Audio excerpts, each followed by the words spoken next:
what I think is so special about the film is that it parallels or illustrates how your experiences influence your work, and the traumas that Laszlo is contending with shaped the structure that is an embodiment of himself and his own rebuilding, and the kind of walled off areas and cavernous open space is kind of representative of the shell of the man that he is, and yet there is a spiritual heart and core to this space, and it speaks to traumas of what he lived through in surviving a concentration camp, and yet there's connection and hopes and dreams of connecting to God. And I think it's just so lovely and really speaks to art and the journey of artists, all of us, filmmakers, painters, photographers,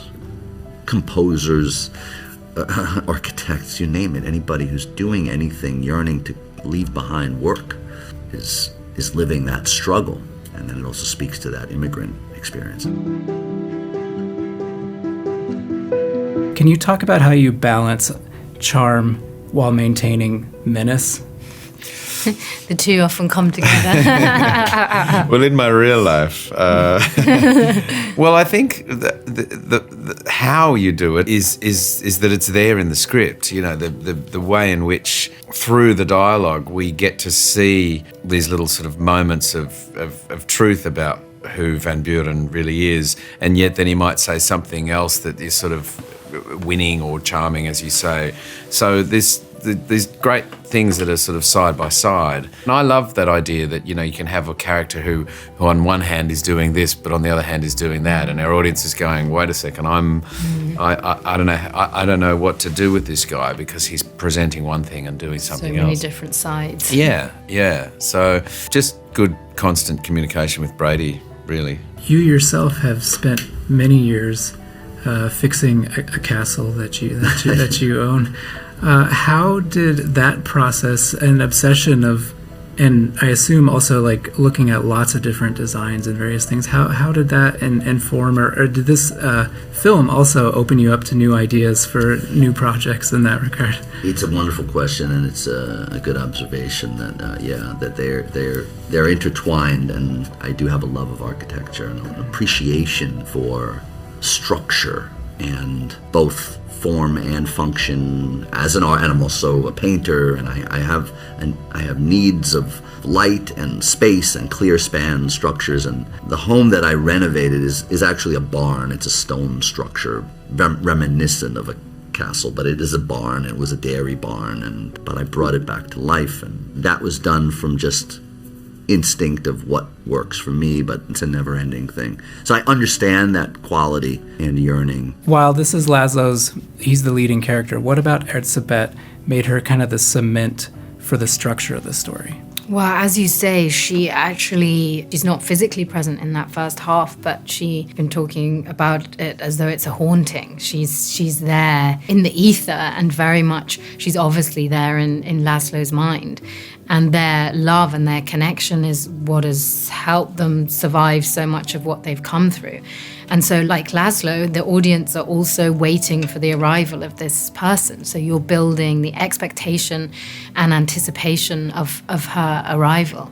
And then when she comes with Zsófia, then suddenly the film takes on a different character in many ways. And you realize quite quickly that Erzsébet is not someone who's going to do what she's told. She has a very strong will, and she's defiant and quite confrontational. And in some respects, it's quite difficult when they first see each other. They haven't seen each other for 8 years, and they're having to relearn one another and figure out who that person is against the imaginary person that they've dreamt of seeing for so long. The romance is very unique because most films, it's like the start or end of a romance, and you don't really see very often people attempting to reconnect where there's an actual closeness and distance that are running parallel at the same time. First of all, Felicity contributed so much to this movie, and she understood the need of being this pillar of support.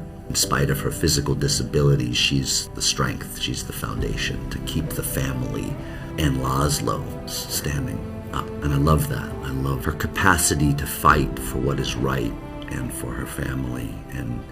And the fact that they were forcibly separated and stripped of the potential of a happy, healthy life that is so hard to just find and connect with someone and maintain without wars and struggles. And this yearning to be reconnected with that loved one. And in spite of all your flaws and all the space. And it really illustrates the power of love. You know, the only way that those sentiments and those words ring true are because you have actors who are present and listening and committed to an unsentimental understanding and emotional connection.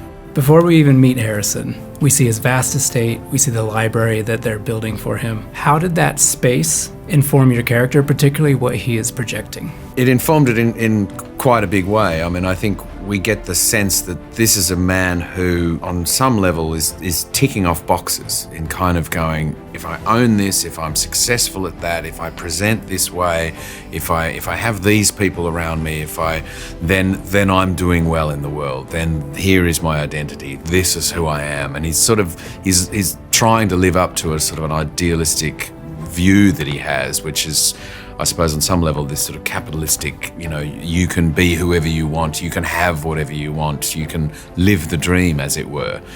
And the great irony, of course, is, here is Laszlo arriving to make a better life for himself, but on a much more sort of raw and honest kind of trajectory, coming from real trauma, and in fact actually has far more confidence in himself than what Van Buren does. So on many levels, all of these things around Van Buren, like the big house and the big estate and the nice cars and the money, etc., the more we see of those, the more they show that really Van Buren is kind of a weak man underneath all of that. So they're great tells, they're sort of great devices they were great devices to help me understand who this person really was. I found that being in Budapest was so integral to what materialized of Laszlo in the end. It's hard to put your finger on things because you film wherever you're required to be, but the fact that we were able to shoot in Budapest, where I was within the culture and the sounds that I was trying to connect to and feelings, it was so helpful. It was so helpful. It's very helpful. I found a piece of archive from the British Library of a woman from a very similar socioeconomic background to Erzsébet, and she had very similar experiences to Erzsébet. So I listened to that continuously to help with the accent and with the voice. And then, as we've been saying, you do all your homework, you practice, you prep, and then really when you come to set, especially with this, we didn't have any rehearsal, you just hope that it's all there. And because in the end you don't want to do a performance where people can see all the work, it's got to feel pretty effortless.